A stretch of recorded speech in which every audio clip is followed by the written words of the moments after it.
Assalamualaikum warahmatullahi wabarakatuh.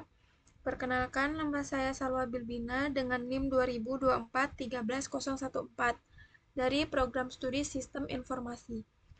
Dalam video ini, saya akan mendemonstrasikan program saya yang berjudul Sistem Pemesanan di Restoran. Jadi, program ini dibuat menggunakan bahasa Java dan dijalankan melalui terminal. Langsung saja kita jalankan programnya. Nah, saat program dijalankan, pertama-tama akan muncul tampilan menu utama di sini. Ada beberapa pilihan, yaitu ada lihat menu, tambah menu, buat pesanan, lihat daftar pesanan, pembayaran, lalu keluar. Sebagai contoh, kita pilih nomor 2 untuk menambahkan menu. Di sini saya menambahkan menu bakso dengan harga 15.000 dengan kategori makanan. Lalu saya menambahkan menu lagi, es kelapa dengan harga 5.000 dengan kategori minuman. Selanjutnya, kita buat pesanan.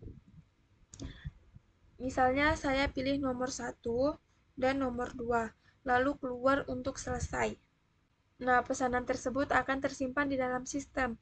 Kita juga bisa cek ulang dengan memilih opsi lihat daftar pesanan. Dan akan terlihat semua makanan atau minuman yang telah dipesan oleh pelanggan. Jika sudah selesai memilih, kita bisa lanjut ke menu pembayaran. Dan program akan menjumlahkan total harga dari semua pesanan. Nah, di sini saya menambahkan uang sebesar 50.000. Pembayarannya berhasil, lalu kembaliannya 30.000. Nah, jadi secara keseluruhan, program ini memungkinkan pengguna untuk melakukan seluruh proses pemesanan makanan dari melihat menu, menambah menu, membuat pesanan, hingga menyelesaikan pembayaran secara sederhana dan praktis. Sekarang saya akan menjelaskan bagaimana program ini berhubungan dengan konsep dasar OOP atau Object Oriented Programming. Dalam program ini saya menggunakan beberapa kelas utama, yaitu menu item, makanan, minuman, customer, order, dan restoran. Setiap kelas punya fungsinya masing-masing dan saling terhubung. Pertama, saya menggunakan encapsulation dengan cara menyembunyikan data di dalam kelas. Misalnya, pada kelas menu item, saya menyimpan nama, harga, dan kategori sebagai atribut private supaya data tidak bisa diakses langsung dari luar kelas. Sebagai gantinya, saya sediakan metode gather seperti get nama, get harga, dan sebagainya. Dengan begitu, kita bisa mengatur akses terhadap data supaya lebih aman dan terkontrol. Kemudian, konsep inheritance atau pewarisan juga saya terapkan. Kelas makanan dan minuman itu merupakan subkelas dari kelas menu item. Artinya, mereka mewarisi semua atribut dan metode dari menu item. Tapi mereka juga punya keunikan masing-masing. Misalnya bisa menampilkan jenis itemnya saat dicetak ke layar. Dengan inheritance ini, kita bisa menghindari penulisan ulang kode yang sama dan memudahkan pengelompokan data. Lalu, ada juga konsep polymorphism, yang artinya satu metode bisa berperilaku berbeda tergantung objeknya. Misalnya, saat saya menyimpan daftar menu ke dalam list bertipe menu item, objek makanan dan minuman tetap bisa masuk karena mereka merupakan turunan dari menu item.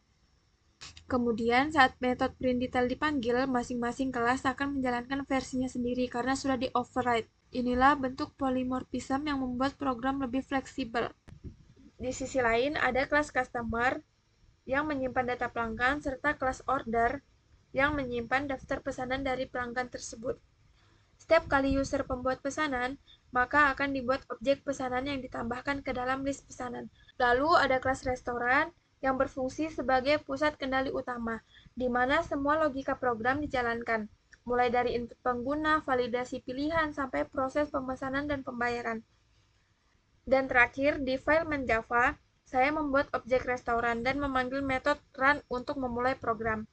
Dengan cara ini, struktur program menjadi lebih rapi dan modular. Setiap bagian punya tanggung jawab masing-masing, dan kalau suatu saat kita ingin menambahkan fitur seperti login kasir, laporan pendapatan, atau cetak struk, kita tinggal tambahkan kelas baru tanpa harus mengubah seluruh program. Jadi kesimpulannya, semua prinsip utama OOP seperti encapsulation, inheritance, polymorphism, dan juga class object sudah saya terapkan secara nyata dalam pembuatan program ini.